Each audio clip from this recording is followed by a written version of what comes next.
Sir VP Sara is saying na may info na plano siyang ipa-impeach sa Canada. Do you think may enough grounds para Hindi ako pwedeng magsalita niyan. At nais ko rin paalalahanan ng aming mga kasamahan sa Senado na huwag magsalita kaugnay sa anumang kwento, chismis o sa pinang-impeachment. Dahil ayon sa batas, posibleng makarating yan sa Senado. At hindi magandang pinapangunahan ng sinumang miyembro ng Senado ang anumang usapin o impeachment na maaaring makarating sa aming mga lamesa, tanggapan at institusyon.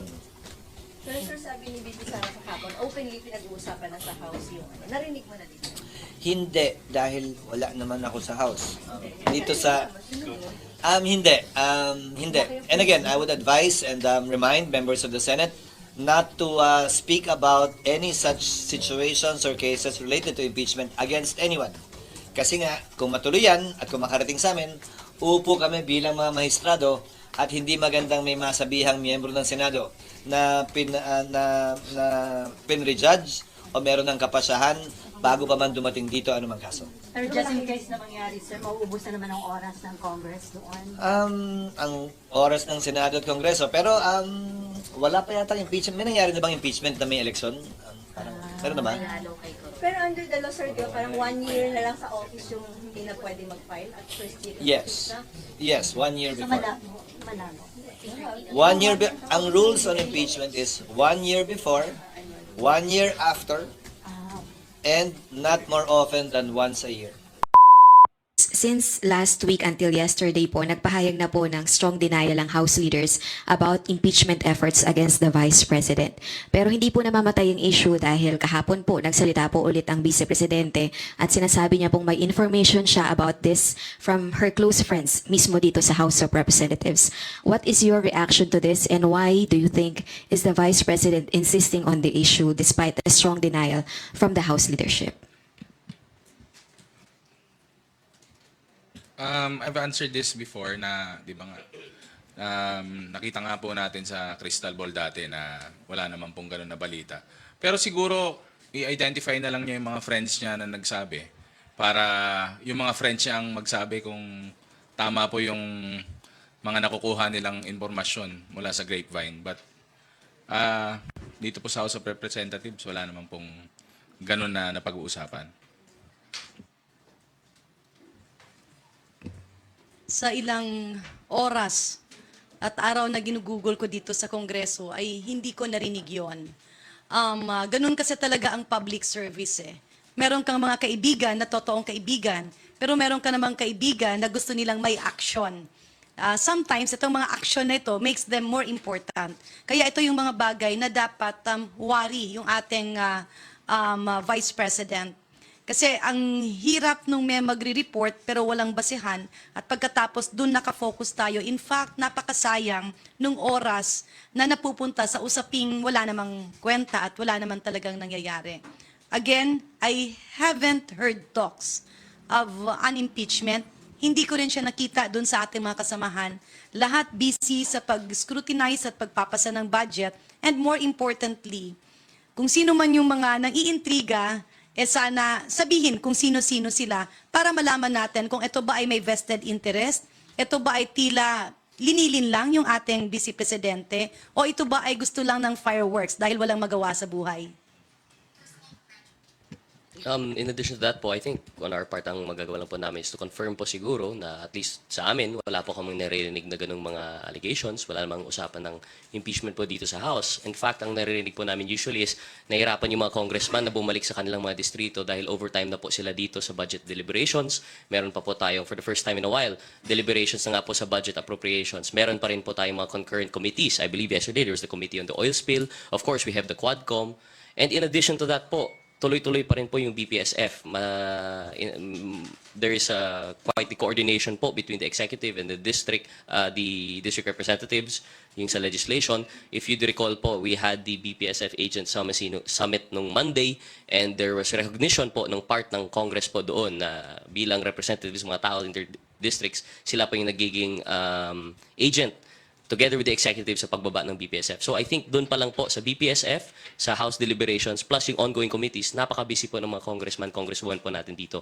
So I'm not sure po kung saan nanggagaling yung allegation of impeachment. If they could perhaps, kagaya ng sabi ni Kong Ortega, if they could substantiate the claims and say sino pang nagsasabi nito and point at certain persons, then perhaps that would be more helpful for us to really thresh out. But as far as we're concerned, parang wala naman po. Meron pong kasabihan na one word is enough for a wise man. Ilang beses na po itong nasabi na wala pong katotohanan yan. I hope this rumor mongering would stop. Kami po dito sa House of Representatives, ito pong apat na mga kasamahan ko po dito. Every day po, every session week, every committee hearings, public hearings, nandirito po kami. And I personally can categorically say na wala pong usapin na ganun. Dahil ang liderato po ng House of Representatives under Speaker Martin Romualdez, ang pinupush po natin dito sa House of Representatives paano po isulong ang ating bansa, magkaisa ating bansa patungo sa matiwasay, no? Matiwasay na gobyerno. Dahil nakikita nga po natin, apart from the legislative work that we do here, we also go down to our communities, no, different districts and provinces, to bring closer the services of the government to the people. Ganun po talaga ang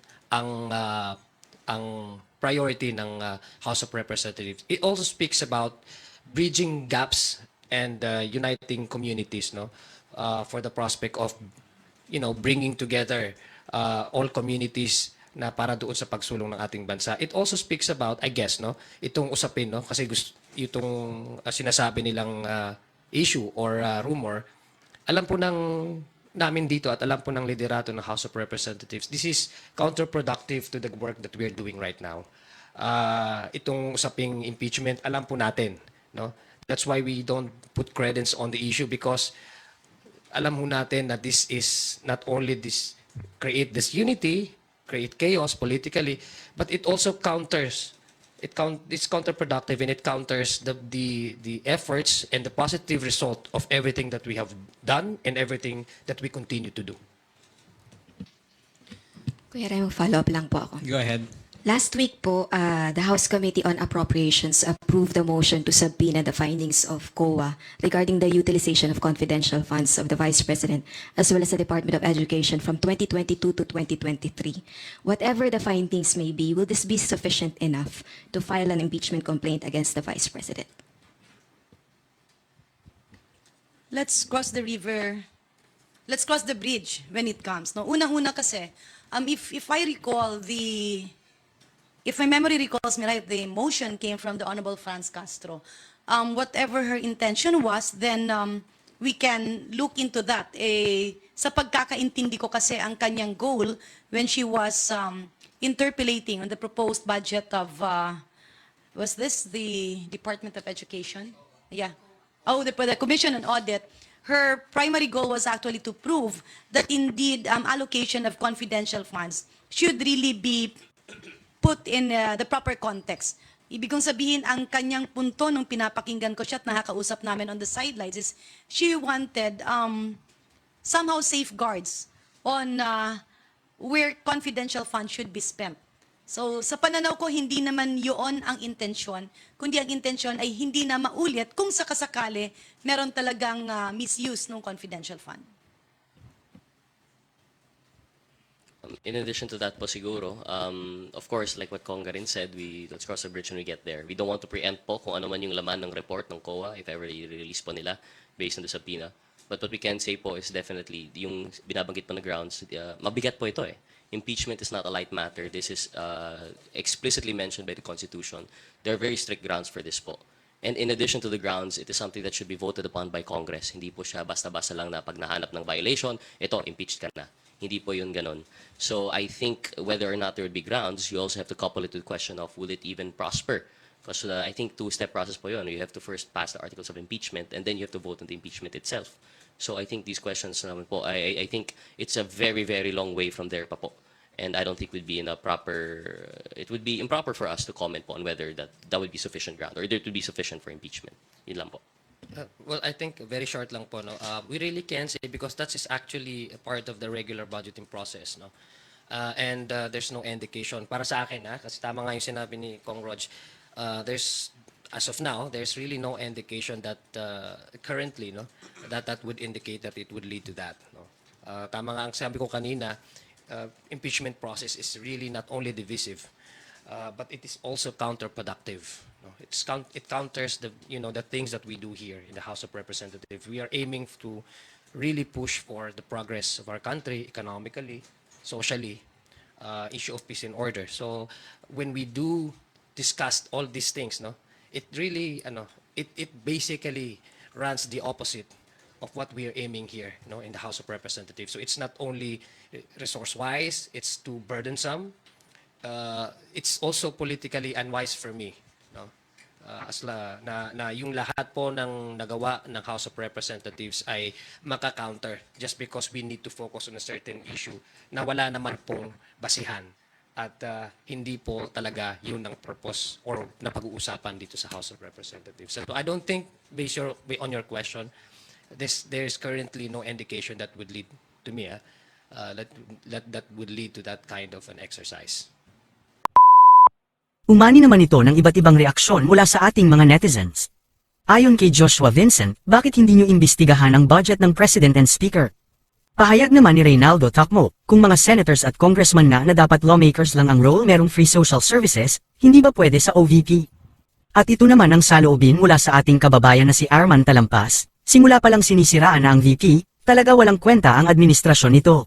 Lahat sila ay manggagamit. Mga kababayan, feel free to comment below para maglabas ng saloobin sa balitang ito.